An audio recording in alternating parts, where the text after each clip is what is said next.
So we set this up to show some of the techniques that attackers will use to get in and discuss some of the techniques that attackers will use to get into your system. We see this often, whether it's user social engineering right through to vulnerability exploits. And the problem is when you play around with hacking tools is they don't always work as you expect. So everything was working smoothly yesterday, and then some things broke today. So we had to try and get them all fixed. So some stuff we're going to run completely blind, and it's going to be like flipping a coin. It might work, it might not work. Rob's very confident, and other stuff absolutely hopefully will work a little bit smoother. What we want to do really is look. Hackers use lots of different ways to get into your system. So what I'm not trying to achieve here is everyone walking away and saying, oh, this is what I need to protect against. This is the threats that we need to protect against, because we're going to show you some threats and some tools. And while these are things you should protect against, you need to think about your security in a proper structured approach, which is there's probably a million things that we haven't talked about today. So the idea is you think we show you some stuff that you didn't think about, and that makes you think about hardening your environment, taking away privileges where they're not required, and really locking down your system. Not to go away and go, okay, I know about these three threats now, and I'm going to deal with these three threats, because for whatever you know about, there's 100 things we don't know about. So basically a couple of things on the agenda. For those who don't know, Rob is our VP of operations for Europe. He's sitting in our new office in Ireland. I'm sitting in our new office in the US. So we both moved into new offices this month. Rob's office is a little bit more complete than mine. I've got not a paint sheet hanging on the wall behind me because they haven't finished construction there. So they're a bit quicker in Ireland at doing construction, apparently. Rob is an engineer by trade. So what I did is I asked him to come and do all the work, and I'll just look good for the rest of the presentation. So Rob, do you want to start off with, what do you want to start with? I was thinking we might start with some rubber duckies, if that would be okay. Yeah. I know a lot of people probably know what a rubber ducky is, but do you want to summarize it? How many people have seen the inside of a rubber ducky is the question. So I actually have one disassembled here. So that's, that's an assembled rubber ducky. That's a disassembled rubber ducky. You'll notice it is USB-C on one end, USB-A on the other. Inside at the sharper sighted of you will notice that there's actually a micro SD card. Point is, that's not a micro SD card for storage. Sorry, that's picked up a storage. That's a micro SD card that you can load with your payloads. So that's basically how you load the payload onto the rubber ducky itself. Now, bear with me 1 second, because I've got multiple machines going on here. I'm not going to data exfiltrate myself. So I do have another machine that I actually need to join from. So just bear with me 1 second. To speak about data exfiltration for a second. So we have, and those of you who have seen one of our demonstrations, we actually have a data exfiltration part of the demonstrations, and the data exfiltration part of the demonstration is basically a single PowerShell script, one-line PowerShell script that goes through my documents folder and uploads everything it finds to a Google Blob storage. Now, bear with me 1 second. I just want to join from this other link. So we have this thing that we do as part of our presentations, and Danny is aware of this. It's basically called the Ducky Challenge. And okay, now this is going to be really weird because I have multiple machines going on from different sources. So we have a thing we do called the Ducky Challenge, and Ducky Challenge is basically we offer people to let us plug this into their computer, data exfiltration rubber ducky. And the challenge is, if they do let us plug it into our computer, if they win and we don't get their data, they get to keep the rubber ducky. If we win and we do get their data, we get to keep their data. Now, people normally laugh and they go, yeah, there's no way I'm going to let you plug that thing into my computer. But we've had 3 separate circumstances, really, 1 in Dubai and 2 in Barcelona recently, where people have actually volunteered and allowed us to plug this into their machines. Each of them were using a different EDR solution. Each of them thought something was going to either stop it or alert them that something was going on. What I can tell you is we got their data in each instance, and there wasn't a peep out of the EDR. And I suppose it speaks to the difficulty of those tools that make decisions about what is good or bad behavior. Because in certain circumstances, in certain instances, PowerShell going through your documents folder and uploading stuff to Google Drive is probably something you want to allow to happen. It's legitimate behavior. But in certain circumstances, I'd like very to see much an example of that. Where it's legitimate. Well, that's a good point. That is a good point. Well, obviously, as I said, certain popular EDR tools think that it's normal behavior because they didn't see fit to notify the person that there was anything going on. Can you explain how the Ducky works? How it works. So basically you load what are called Ducky scripts into it. Now, Ducky scripts are basically a series of commands.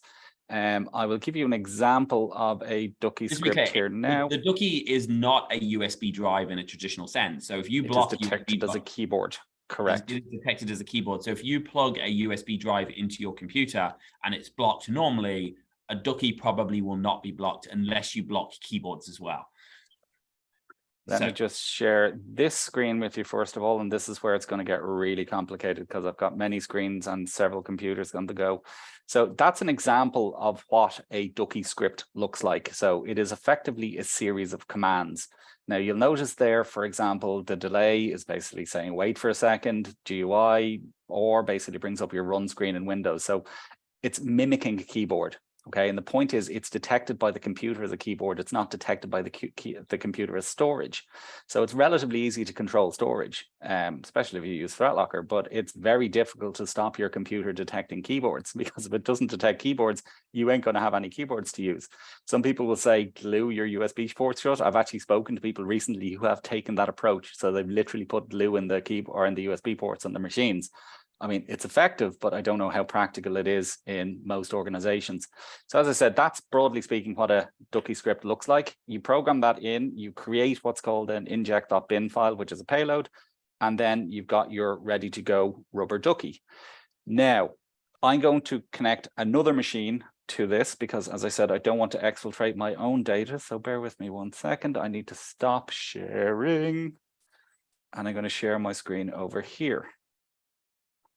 So this is my aptly named victim PC. You should be all seeing that now. Let me just get everything out of the way.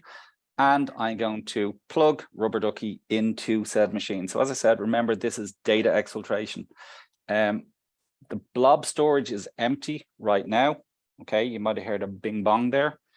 And as you can see, commands are going to be typed. Okay, it can type up to, I believe it's 1,000 words a minute. We put these delays in so you can actually see what's going on, but you probably saw basically, oh, somebody raised their hand. You can probably see PowerShell opened or command prompt opened first and then PowerShell command ran. Now I'm going to come back over to this machine now. So there's much sharing and unsharing happening here. So bear with me 1 second. I'm going to come back to this machine now and I'm going to go to our Google Blob storage. And there are the files that have just been uploaded from my machine. Okay, now it's not just a list of files, it's the actual files themselves. Okay, so if it's a Word document, it's the document. If it's the database, it's the actual database. It's the contents of the files. It's not just a list of files that has just been exfiltrated from my machine via Rubber Ducky. Okay, and I suppose it illustrates how simple data exfiltration can be. Because it sounds very. Show what happened in the background, because we've got ThreatLocker running on that machine, don't you, in a monitor only state? We do indeed. Now, bear with me 1 second. Let me just refresh the audit. I'm going to look for VICTIM PC, aptly named. And we should see in a moment what actually happened behind the scenes, which is effectively PowerShell opened and then PowerShell accessed all these files. So you can actually see here exactly what happened. PowerShell ran and, oh, it's actually, oh God, that's definitely something I don't want to get out there. My super secret folder with a list of people I don't like in it. Wonder who's in that. But as you can see, basically, as you can see here, so PowerShell basically copied that file and went out and connected to Google Drive to upload them, or to Google Blob Storage, I should say, to upload them. So that's literally what happened in the background. On the right hand side there, you've got this ring fenced. Can you explain that for someone who doesn't know what that means? Of course, absolutely. So ring fencing is about those applications that are allowed to run in your environment, and it's about putting some restrictions and controls on what they can do. So we can limit application interaction, we can limit where things or what data things can get at, and we can limit where they go on the internet. So in this instance, it's PowerShell that has been ring fenced. So as you can see, PowerShell And the significance of the green ring fence, by the way, is this machine is not protected, which is why this data exfiltration was allowed to happen. Okay, it's in, as you can see, monitor only mode. Had it been protected, what this green ring fence is telling us is it would have been blocked. It would have been ring fenced if the machine was turned on. But as I said, what would have happened here, or what would have happened here is basically PowerShell would have just been stopped from accessing my files. Even if it could access my files, it would have been stopped from reaching out or connecting out to Google Blob Storage as well. So somebody's asked a couple of questions, and if I apologize if I don't get through all these questions because there's quite a lot coming in. One of them is, are we saying that no EDR will block rubber duckies? No, and ThreatLocker doesn't block rubber duckies. Yeah, just to be absolutely clear about that. ThreatLocker will not stop a rubber ducky.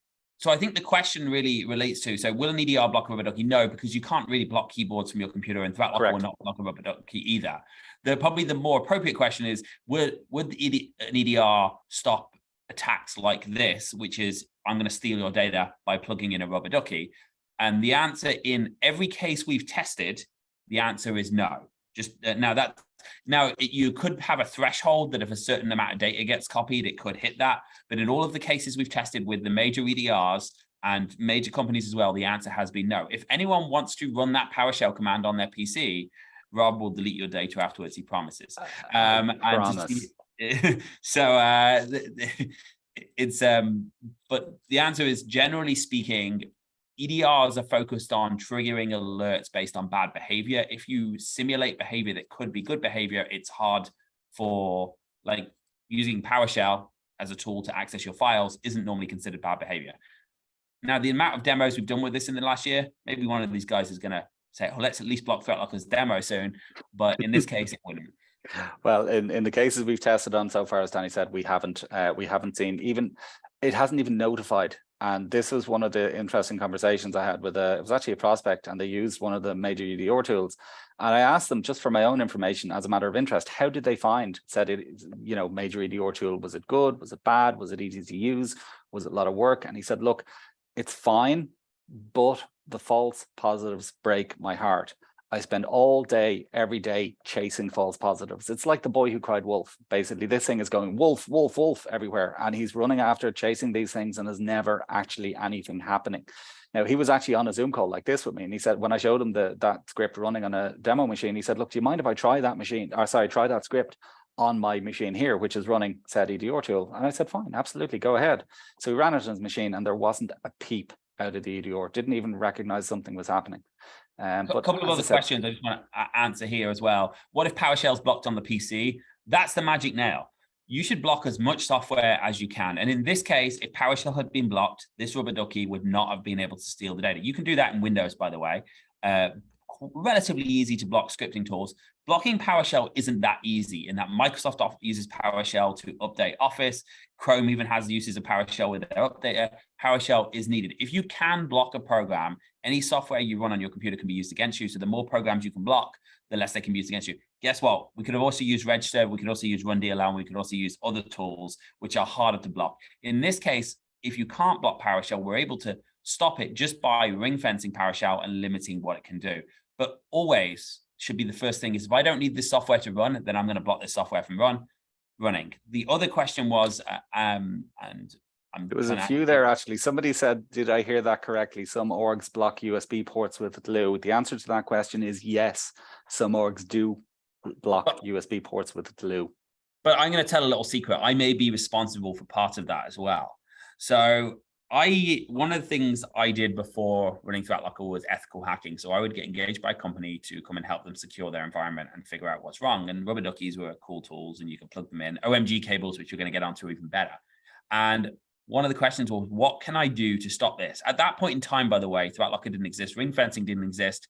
So my answer was lock down as many ports, disable them in the BIOS. If you can't disable them in the BIOS, physically block them if you have computers that are available on to the public.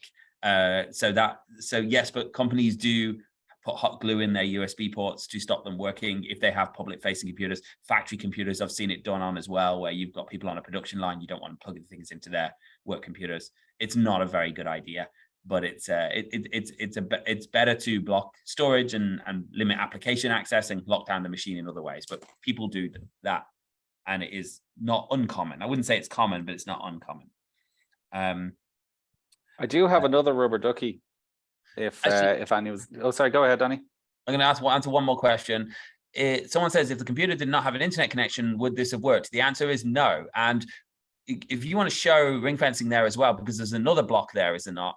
Because there's two ways that ring fencing would have blocked this. One will say, don't let it read the files. The other one is to say, don't let it go out to the internet.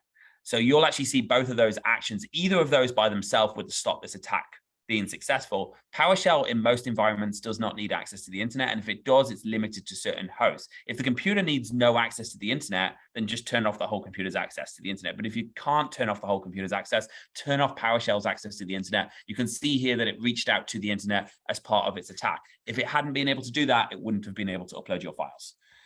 So there's two different stages that we effectively had this, and I can run it with ThreatLocker enabled on the machine in a couple of minutes just to show, but there's two different ways that particular attack will be stopped. One, don't let it access your data. Two, don't let it access the internet.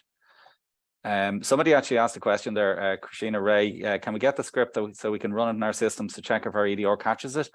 Absolutely, yes, I will happily give that in the... Do you want to paste it in the chat? I will. I just need to find the actual code itself. So just by the way, if you're a ThreatLocker partner and you go into partner resources, you can see that Ducky script in there if you have a Ducky to test it with. But you don't need to test the script on a Ducky. You can test it just by pasting it into PowerShell. So somebody has asked, does ThreatLocker replace EDR or MDR tools? Yes and no. So we in many cases replace the EDR, and about half of our clients use ThreatLocker completely by itself. An EDR tool works by saying, does this look bad? So you take a program, you open a file, the program performs an action, and it says, is this application bad or good? And what it's doing is trying to figure out if it's bad. The default position of an EDR tool is to allow it unless it sees it as bad. And then if it sees it as bad, it will either deny it or alert on that bad behavior. ThreatLocker takes a completely different approach in that we start with denying it, and we can alert on that deny, but we don't care if it's good or bad. We just say this isn't allowed, and then you can allow it as you need. Many people use ThreatLocker alongside their EDR. So whether it be a basic EDR or a more advanced EDR, and many people will displace their EDR. That comes down to two questions. Does having ThreatLocker with you, is having EDR with ThreatLocker better than not having EDR with ThreatLocker? The answer to that is probably yes. More security, more alerting is always better. The question you have to ask is, what is the most effective thing I can do to stop these threats? So if you're blocking everything by default, that's the most effective. If you've got budget constraints, then taking away your EDR and defaulting to Windows Defender, by the way, which is what we do in-house, and we have a number of banks who do that as well, is a way of reducing your costs, also reducing your overhead on your system resources, because ThreatLocker, especially after the new build of 7.6, is incredibly light on resources compared to an EDR. You can also feed the data from ThreatLocker into your SOC, so that your SOC or MDR can actually take that data and say, okay, I'm going to review this data and see if it's bad as well. Someone asked, if you block PowerShell from running from untrusted sources or end users, it would block it. If you block it from end users, untrusted sources, no, because it's literally opening it up. But a trusted source could be Office, and you could essentially run that same PowerShell command from an Office macro as well.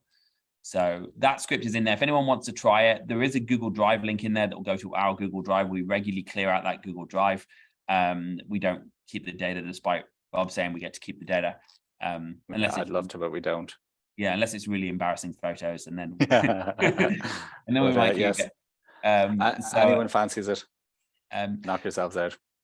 So you can do lots of other things. Do you want to do anything else on the Ducky, or do you want to move on to the O.M.G? I've got one other Ducky one that I want to show people. So as you can see, this one is boo.exe.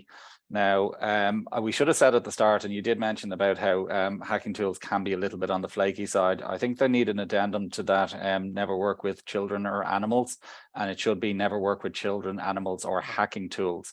This one is a little bit more complicated. Okay, so what this is doing is effectively downloading and executing a payload. Okay, now I'm going to plug it into my machine. I am going to cross my fingers, and I'm going to hope it works. So as you can see, I have Rubber Ducky. I am going to plug said Rubber Ducky into my computer. aptly named victim PC. Now, as I said, this one's a little bit more complicated because it's basically creating a PowerShell script, downloading executable from the internet. It's interesting as well. Notice the way that the screen is actually moving. So for example, Notepad is actually shrinking. So it's getting out of the way in the machine. And that's actually programmed into that script. Okay, because basically we don't want people to be able to see what's going on. Okay, so again, more commands are running, and I can show you the source for this in a couple of minutes. Again, move command prompt in this case out of the way. Okay, all of which is happening, as you noticed, without me even touching it. Okay, so as you can see, boo.exe has downloaded and run, all without any input from me. Okay, so that's how easy it is to actually download and execute a payload using a Rubber Ducky. Now, again, I'll show you what that script actually looks like. So bear with me a second. So while you're pulling up that script, I'm going to answer some questions as well. If your machine is locked down with ThreatLocker, how would you push out an app by RMM? So the first thing is, yes, it will block apps pushed out via your RMM, whether it's using PowerShell or not. Because there's a few parts of ThreatLocker, but the two parts in this case are the ring fencing that something might download from the RMM, and then from PowerShell, and then there's also, can the app run? If we think back to July 4th weekend last year, there was malware pushed out via RMMs through a vulnerability in Kaseya. In this case, ThreatLocker blocked all of that malware. Now that comes to the question, well, what if I want to push that software out? Because sometimes you do. We're not going to do a full demo here, but I would suggest you do a demo. If you want to approve software, it's very, very easy. As an MSP, you can approve it across all of your clients in one go, or you can approve it for a single client, single computer. And whether you're pushing it out through an RMM or a normal computer, it's very, very easy to approve software. It will get popped up and say, hey, this was blocked. Do you want to request it? If you're doing it from an RMM, you can actually put a machine into learning mode. You have a test machine. We have a testing environment you can push to, and you can do other things like that as well. So there's lots of ways you can do it. We make it very, very easy. The good news is it's very easy to do. It also stops bad software being pushed out from your RMM. So if somebody gets into your RMM and pushes out ransomware, it's going to get blocked, and has been on many occasions. Okay. So go ahead. Yeah, so basically that's, again, effectively what a Ducky script looks like. As you can see, series of commands: wait for a second, Windows key run, wait for a second, run PowerShell, etc., etc., etc. These delays, by the way, they don't all need to be a second. I've made them all a second so you can actually see what's going on. These ones here are where the windows are actually moving down on the screen, hiding themselves so the user can't see what's going on. Okay, but as you can see, basically that's just using PowerShell to download a file off the internet and then executing it via a PS1. Again, we can probably see that happening as well. So where that would have been blocked by ThreatLocker, okay, which is here. So basically the victim PC went out, used PowerShell to download the payload from beta.threatlocker.com. Green ring fenced, would have been ring fenced if the machine was not in monitor only mode. So it would have been blocked effectively at that point or at that stage. Yeah. So that's my two Ducky attacks. I do, as Danny said, also have an O.M.G. cable that we can play with as well. Do we want to have a quick look at the O.M.G. cable, Danny? We do, and I'm going to answer some questions very quickly while you're getting it out and plugged in. It's out. If you have a PowerShell as an admin blocked, would that still run? The answer is yes. It didn't run as an admin, doesn't need to run as an admin. Most malware doesn't need to run as an admin, period. So blocking admins would not solve that. And how can we get a Rubber Ducky? We have a trade show, and there's a coupon for that coming at the end of today's presentations for our Zero Trust World Conference here in Orlando, Florida, next February. If you like the sticky heat of Florida and you like mosquitoes, this is the perfect place to be. Actually, February is the only nice time to be in Orlando. So in Orlando, basically, we have a 3-day conference where we do workshops on how to hack. We use pineapples, we use Rubber Duckies, we use source, we write code, we use Metasploit. We're not going to get all that done today. If you come to that event, we also give you a free Rubber Ducky when you show up at the door, because you need to go to class and you learn how to hack with that Rubber Ducky. And I'll hand over to you to the O.M.G. cable now. Which again, I'm very much hoping is going to work. So an O.M.G. cable, the best way to think about an O.M.G. cable is like a Rubber Ducky on steroids. Okay, so with a Rubber Ducky, you need physical access realistically to the machine. You need to have something that you can plug in pretty much in person. Now, there are exceptions to that. So I'm pretty sure if you get a Rubber Ducky and write the word payroll on it and leave it in most organizations' reception area, somebody's going to plug it in and pick it up. But typically you do need physical access to the machine. I did hear an interesting podcast not too long ago where a guy in Tesla, I believe, was offered $500,000 to plug a rubber ducky into a machine in there.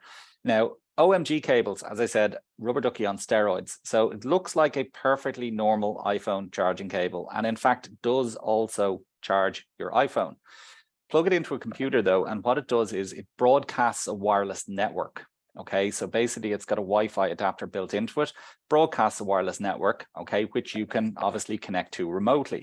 So that guy that was offered $500,000 to plug into the machine in Tesla, I would wager, or I would argue that the people who offered him that were pretty dumb, because how much do you think it would cost to pay, you know, for example, a cleaner or a handyman or somebody like that to replace a few cables in an organization with an O.M.G. So I have plugged a O.M.G. cable into my machine, and as I said, broadcast a wireless network, which I'm now connected to. Okay, it also gives you this interface to the O.M.G. So it's 192.168.4.1. I've connected to that. So I'm now connected from this machine to my other machine remotely. Now, I could be doing this from the car park outside. I don't need to be within a couple of feet, obviously. It's effectively Wi-Fi distance. Now, as you can see, this particular O.M.G. cable is a keylogger. Okay, so it will log keystrokes that go through it. Okay, you can also use payloads. Okay, now I've got a couple of payloads in this machine. I'll show you what they look like before I run them. So I've got one here in slot 1. Sorry, back a second. So wait there. If someone's typing on the keyboard on that computer, it's also typing onto the screen here, yes? Correct. It's capturing the keystrokes on the keylogger. Okay, so I'm going to load a sample payload.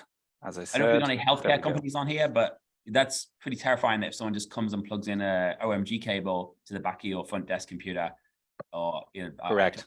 I took my kid to the hospital a few weeks ago, and I may or may not have checked something because I was left in the room with a computer that may or may not have PowerShell running, not locked, for about 45 minutes. You know, so but I wouldn't do anything bad. But interesting to see if PowerShell can access the internet is always something that questions me.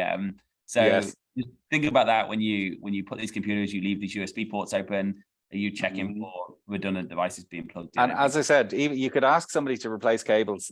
You know, I've got dirty looking cables around, would you mind just swapping some of them in these instead? And people might even do it just to be nice. You know, I'll do you a favor and replace those cables.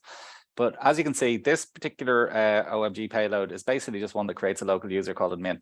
Okay, fairly straightforward. And you can see there are actually some quite slow delays, so you can really see what's going on with this.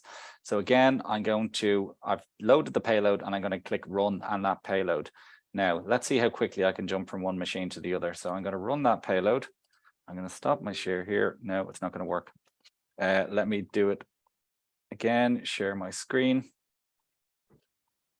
Okay, so we're back to the victim machine whose data has been stolen. And I'm going to run my payload. Okay, but it's effectively the same as the rubber ducky, except these things can be run remotely. So as I said, I don't need physical access to it. Sorry. Danny, talk for a minute. Oh, okay. Let's go through some questions. Yes. So, even better. Will the rubber ducky also look like an empty thumb drive while manipulating in the background? Maybe interesting MP3 to strategy. Yes, so you can actually make something called a twin duck. I think, is that the correct term? Twin duck. You can flash your ducky, so it acts as it actually has storage on it, so it's a regular USB drive and it's a keyboard, so it can do both things at the same time. The cool thing about that is you can put your malicious payload on the USB drive. Now, if you do block USB drives, you won't be able to see that part of it, but you will be able to see the keyboard part. But yes, it will act as a USB drive as well. So somebody asked about Microsoft back in the days disabling USB drives. Microsoft's disabling USB drives is USB storage devices. It's not keyboards. There may be a way in Windows to disable keyboards as well, but I'm not aware of it. And yes, somebody pointed out there are physical locks for computers too. Or glue. So another similar question on the RMM tool. Does Ringfencing PowerShell make it difficult for RMMs to perform their normal functions? So when you, out of the box, the default policy for Ringfencing on PowerShell stops it doing two things, or a few more than but mostly two things. One is accessing your protected files. So protected files are things on external storage, as well as network shares and things like that, or any protected drives on your server. So if you said, hey, this is where my network, my data is in my company, this is a protected file, you can add those in there as well. It's unlikely that an MSP needs to access protected files through PowerShell during their day-to-day operations. And if they do, they can make those amendments, but it's very unlikely. If you think about, well, how many times did I need to get in someone's documents folder from PowerShell using my RMM? The question's quite limited. The other thing is stopping it go out to the internet. That one requires a little bit more, but it's very easy. Just like before, you can put a policy in learning only mode and you can say, learn where this needs to go to download the files. The reality is the probably only files you need to download are from your RMM tool anyway. We don't see many exceptions. The biggest exception we see in PowerShell's ring fencing is the ability to run Microsoft Office 365 scripts. And we have a template for that out of the box. Somebody asked, would DLP stop data transfer, including critical files? So, well, DLP is a pretty generic word. So DLP in terms of traditional, I'm going to block USB drives, accessing data would be the answer with no. DLP that encrypts every file in state on your machine and can only be opened by a decryption key. The answer is probably yes, but just like we uploaded them using a keyboard, because that machine can also decrypt them, so we can access them and decrypt them on that machine or copy the data out of them. So there are ways around that. If you do have full DLP where it's encrypting every file and you have to have a key, the attacker would have to know that before they copied the file. So somebody mentioned the script under the partner resources is different. We're gonna update those afterwards. Just to show Danny, by the way, so that script was running as you were talking, and basically what it did was it created a new admin user with a particular password and set the password never to expire. Okay, all done completely remotely without needing physical access to the machine. I do have another O.M.G script that I would like to run. Bear with me a second. I wonder if anybody can guess what this one is. So bear with me now. This is going to be relative to your age, whether you can guess it, is it? This is, well, listen, if, yes. So let me just share the screen. Well, even, I'm going to put a poll on this after. Okay, let's just load the payload. Now, can anybody guess what this is going to do?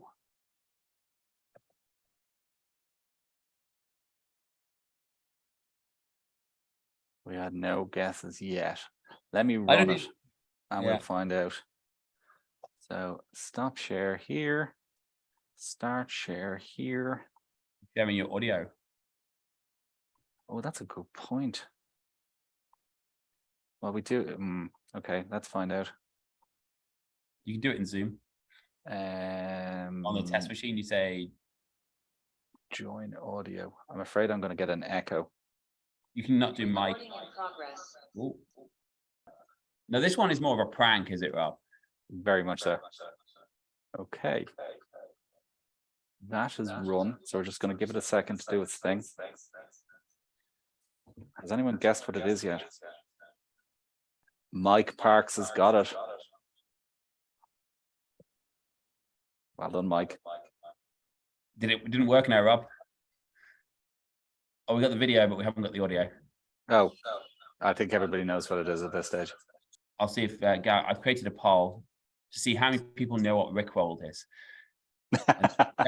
that will give us an age demographic of who's on the chat on the webinar today. Yes, we can make. Look, we're going to put these scripts in the box drive. We'll paste this one in there as well, so we've got both of those scripts in there. 95% of people have heard of being Rickrolled. Okay, so what do we want to move on to next? So we got O.M.G cables, we've got this, we've got we're going to finish on the ransomware one because there's a good chance it won't work at the very end. And it will save me having to reinstall the machine. Which is going to be the same one as the clipboard stealer. The REDRABBIT is the final one we want to go through before we go with the ransomware one. REDRABBIT, yes. So let me just share that screen again. So, by the way, the Rickrolled is really fun if you have a teenage daughter. What you do is this set is to turn up your audio as well. You put it on her computer and then you Rickroll her while she's in class. You unmute the computer and turn her volume up full, and she gets really mad at you. There are actually variations of the Rickroll that literally does that. It uses VBS and it ups the volume, and it doesn't let you turn it down. If you try and turn the volume down, it will keep pushing it back up again. Yeah. So anyone who's got teenage daughters in school who want to embarrass them, it's a good way of doing it. I'm a nice father. 1 second. Yeah. Right. So this is a tool called REDRABBIT. Now, I would very much encourage everybody to check this out. But you will notice from the command that I ran there, so it's a PowerShell IEX, so that's a remotely executed PowerShell command. So there's nothing actually on my machine to be run. There's no PS1 file locally on my machine to run. It's basically executed in memory in PowerShell. Now, that is fundamentally what fileless malware looks like. Okay, it's being run within memory, whether it be run DLL or PowerShell or whatever the case may be. Now, REDRABBIT is, I think they call it a red team hacking tool, if I'm not much mistaken, but let me just show you some of the things it can do. So if we go into help, you'll see there. So we can do quick recon, subnet scanners, SMB scanners, network scanners, NetBIOS scanners, DNS resolvers, brute force password extraction, reverse shells, keyloggers, right? All manner of things that you really probably don't want to be running on your machines. Okay, but the point is, because it's a remotely executed PowerShell command, there's very little in most environments to actually stop this doing its thing. So I'll give you an example of some of them. So let's just do a quick recon on the network. So it tells me my host name, public IP address, organization, getting local network IPs, so other machines that are on the network, local admin, currently logged in users, etc. Okay, so again, it's doing this will be used by an attacker to recon. As soon as they get onto your computer, they'll use this to recon your environment without actually triggering any executions, making it very hard for antiviruses to throw an alarm. Absolutely. Some will based on the host location of where the REDRABBIT code is hosted, but let's just do a quick, we'll do a quick password extraction. Now, this password extraction is going to necessitate me changing the wireless password in the office now in a second. Bear with me.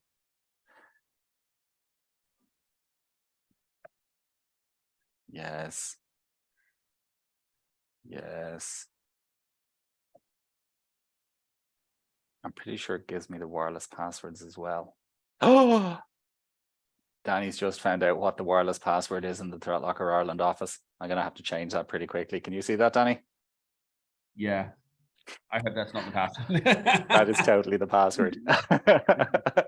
Don't worry, it's going to be changed soon. It's going to be changed soon. But again, as I said, it's just an example of something that a tool like REDRABBIT can do. Again, run remotely in memory in PowerShell. How to stop that, as I'm sure most of you have probably guessed at this point, is ring fencing. So if you stop PowerShell from accessing the internet, it can't run those remote PS1s like that is. So as I said, that was just another thing we wanted to touch on very briefly. But if you get a chance, do try. I mean, if you just Google REDRABBIT and PowerShell, you will find the GitHub page. That GitHub page has that command that I just ran, which basically runs it, as I said, remotely in memory. Sorry, my notepad, as you'll notice, is down the very bottom of the screen, and it's from that previous script. But yeah, that's basically the command that you will find on that GitHub page for REDRABBIT. Try it on your machines. Okay, it's not going to do any damage, but it will show you the kind of stuff that can run on your machines if something like PowerShell is allowed to operate unrestricted. Okay, so Rob, so the next thing I want to do, I'm going to switch over to my screen. I'm going to show you two things, and these are the ones that are most likely to flake out. So if it all fails, don't think Rob's better than me. It's just I'm taking the high risk. Danny, my stuff worked. We'll go with that. Okay, what I'm gonna do here, I'm gonna share my screen here if I can figure out how to do this in Zoom. And share screen. And I've put all sorts of exceptions in place. So I'm going to go into, so I have my demo environment here. And can you see that, Rob? Yes, I can. Now, there's two things I want to show you because we're running out of time. The first one, I want to show you a simpler one. One of the things I used to do was to get onto someone's machine was create custom software that would do something bad. So now the problem is if say that I was engaged by a company and they said, you have to get access to this finance data. So the first thing I'll do is figure out, well, who's in the finance department? And quite often they were small companies with small enough finance departments. So it was very hard to get a finance person in some cases to click on something I wanted. So what I would do then is I would go in and say, well, who else is in the company? And you find the person who's working on the front desk, who's most publicly available, who seems, least tech savvy educated. And you think, well, if I get them to run something, I'm good. The problem is they didn't necessarily have access to the data. So what I would do is I'd create this, it was called Excel replacement code. And there's a sample here in the ThreatLocker box drive. We're going to share the box drive link at the end of this, is in the ThreatLocker portal. So we'll put all these scripts in the box drive link. But I'm going to extract this here. Apparently I already extracted it. And basically, this is a couple of programs here. Now, let's just say I'm on your network. I'm on Jackie's computer, who sits at the front desk, and I say, okay, I've got access to Jackie, but Jackie doesn't have access to anything. But she does have access to the front desk, to the shared drive. And on the shared drive, there's a list of staff holidays, vacation days. And I want to be able to get access to the finance machines person. So what I would do is I'd browse those files and I'd find an Excel file that I could replace. Now, this is the setup here. So there's actually instructions in here. I'm going to show you what they are. So basically, in this case, we just copy it to the C temp folder. So on Jackie's machine, I copy the heroes2 to the C temp folder. I'm going to create something for the demo purposes. We've limited it to important files because we don't want our code being used to actually steal data. So I'm going to create this folder called important files, new folder here.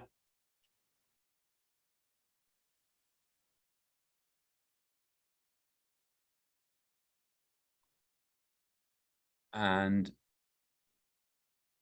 will be replaced when running TL Heroes 1. And I forget how this works now because it's been a while since I've done it.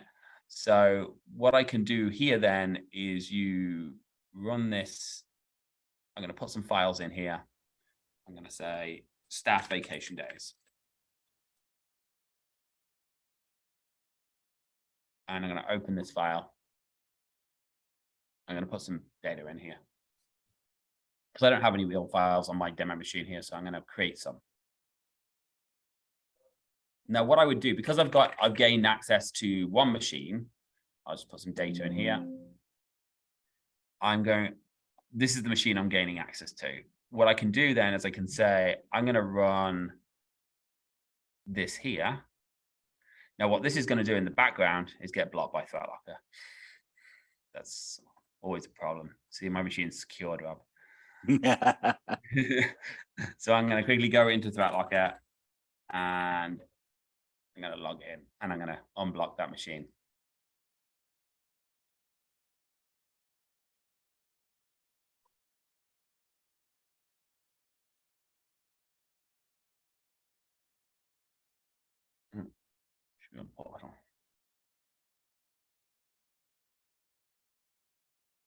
This team. Just to mention, somebody mentioned in the chat, MS Defender blocks REDRABBIT natively. If it does, I've never seen that because I am running Windows Defender. All of our machines are running Windows Defender, and I've never seen REDRABBIT being blocked on anything or by anything other than ThreatLocker. So I'm not sure about that. So I'm just going to permit this piece of sample malware. And this is, by the way, this isn't being blocked. I've got Defender on here, and this isn't being blocked by Defender automatically. And I'll permit it without restriction, just so I can go off and save that. And then I'll try and run my bad code again. TL Heroes 1. So this is my malware. So what this does when you run it, very quickly, the user doesn't necessarily see it being run, is it goes off and it changes these files, these Excel files in my important files into malware. So here I have my staff vacation days.xlxs. Now, when I double click on this, it gets blocked because ThreatLocker is blocking everything. This is why you need ThreatLocker on your machine, because it's now malicious. What it's actually done, by the way, there, I'm going to do this. Just give me one. I'm going to run myself into monitor only mode because running malware is a real pain. And I've got to remember which one I'm on now, but I'm one of these two. So I'm going to switch these into monitor only mode just so I don't get this blocked. So what it's done is essentially taken all of the Excel files and it's turned them into executables. Now you can't see it because in Windows by default, it hides the exe. So it's left an Excel icon on them. So when you open them, it opens the original file. So you don't realize the user doesn't know anything. As far as they're concerned, I've just opened staff vacations. It's worked because I'm not using Allowlisting. My antivirus didn't pick this up as a virus. And anyone's welcome to try this with their antivirus. So it didn't break my data. And now I've got that malicious rootkit on my machine as well. And now everything I change is going to be switched out to malware. What that allows you to do is spread throughout the network without anyone even noticing. Now, if you are using Allowlisting, it's going to get blocked, as we saw in both the first attack's going to get blocked, but also the second attack. If someone switches something out on your network share to an executable, you're not going to be able to run the executable because you can't run untrusted executables. And I think the other point about that, Danny, is that's just a piece of code that you wrote. Oh yeah, it's not.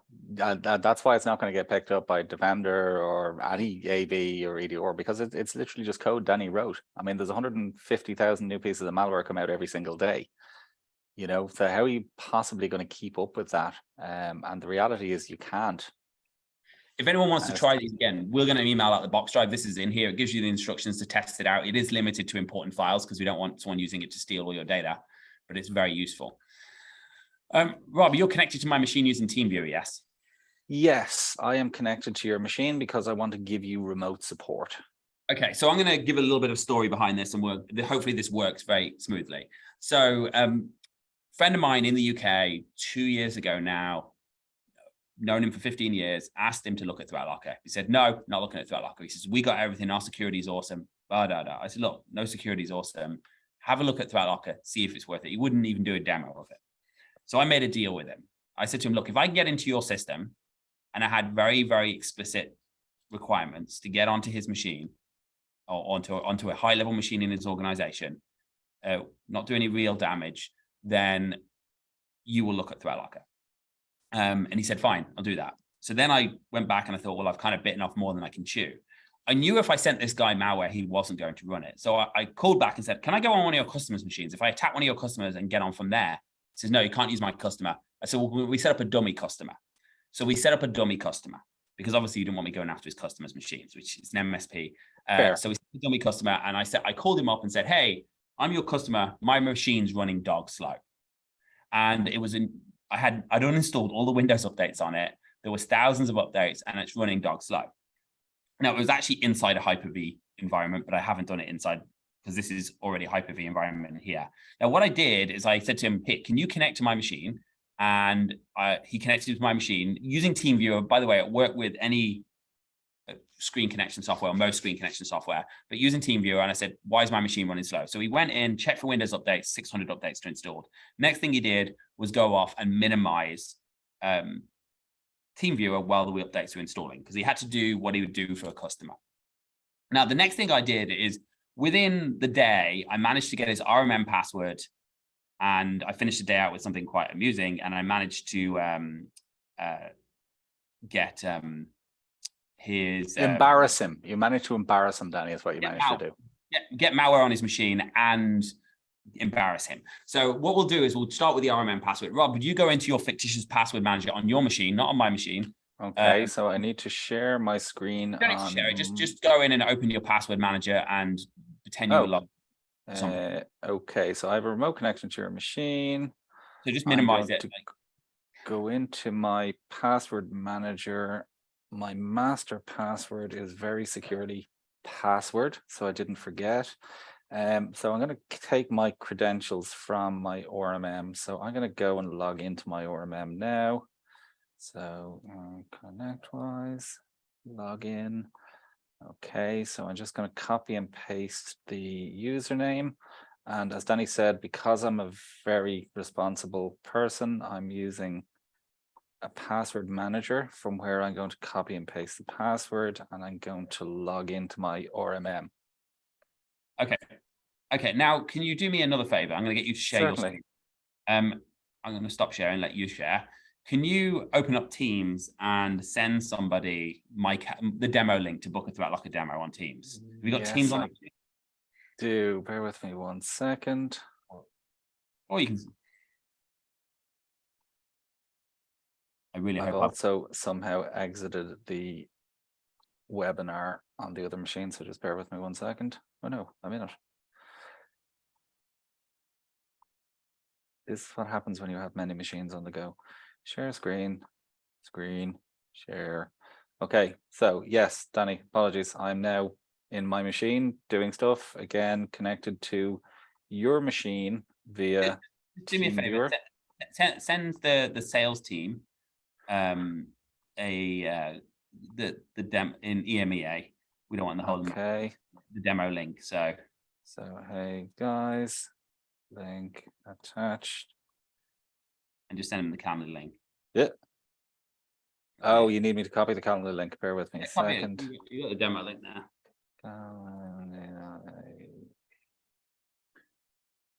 I'll just do calendar for argument's sake. So see attached. What? Why are you sending? Have you been on Tinder, Rob? So this delete. I didn't use Tinder. You can stop sharing now, Rob. And I'm going to get you to do one more thing. Sure. Who said you're feeling okay, Rob? Listen, I'm actually glad he only used Tinder. We were talking about using something else earlier, so Tinder is fine with me. Yeah, as long as your wife doesn't see it. And I'm going to share my screen again now, and I want you to do one more thing. Actually, I suppose you can do it. Share your screen and do it. Can you just copy some Office 365 PowerShell scripts? Now, this is where we're going to finish out on Rob's machine being crypto-lockered. I'm dutifully going to have to. I'm dutifully going to have to reinstall. Sorry, I need to find my Notepad window because it's gone down the very top of the bottom of the screen. And by the way, I finished out with the Tinder link. I presume just a get mailbox will do, Danny, will it? Yeah. So because what was happening was he was working on Office 365 scripts. So he was copying and pasting various Office 365 scripts. I saw this because I was connected to the machine. I could see his clipboard. So what I did was I pasted that into there. And so then we ran the boo.exe. I didn't run CryptoLocker on his machine. I ran boo.exe. Now, in theory, I just got a blue screen of death. Oh, so your machine's gone. Yeah, my machine is gone. So in this case, we actually ran real ransomware, but I guess it blue screened his computer. So we didn't get to test it. So you got a blue screen of death. But I suppose you can see on the screen that's left there, which is basically I copied a PowerShell command. I went to paste the PowerShell command into PowerShell. Between my copying it and my pasting it, Danny's program has replaced it with that command that you see on the screen. So it actually stopped at an opportune time. Yeah. Now, the point of this is, by the way, there is so many ways people can get onto your network and your machines that you will not think about. And most of those ways aren't doing something as crafty as this. Then normally because you didn't patch your Exchange server, or there's an RMM vulnerability, or one of your engineers decided to open up RDP to his work computer while he's working at home because he wants to access his work computer. Yes, that happens. I know all MSPs think their engineers are the best behaved engineers in the world, but genuinely that happens. You need to protect like you don't know everything. And the way to protect like you don't know everything is only allow software that is required in your environment to run. Limit what software can do. So when somebody gets access to PowerShell, it can't go out to the internet, it can't access your files, and make exceptions as needed, not leaving it wide open. Limit what network traffic can come into your environment. If you are a ThreatLocker partner and you haven't checked out our network access controls, basically it's an endpoint and server firewall, but you can limit and see all inbound and outbound network traffic in and out of your environment in one central place. And then you can lock down ports. So when your engineers open up RDP on their work computer, you can shut it down. And if you want to set up dynamic ACLs, you can, like I got one client this year, they wanted to lock down their RMM server before the July 4th weekend. I did say to them, attacks happen on other weekends as well. But they essentially locked down their automate server. They installed ThreatLocker network access controls and only allowed trusted agents, basically their client's IP address and any dynamic IP from trusted agents onto that, lock down storage, and just harden your environment in general. The more you can do to harden your environment, the better off you're going to be. Oh, that's really broken. What does it say? Couldn't find a bootable operating system. Check the boot configuration to try and fix this. You have very much hosed that machine. Does anyone else want to try that script?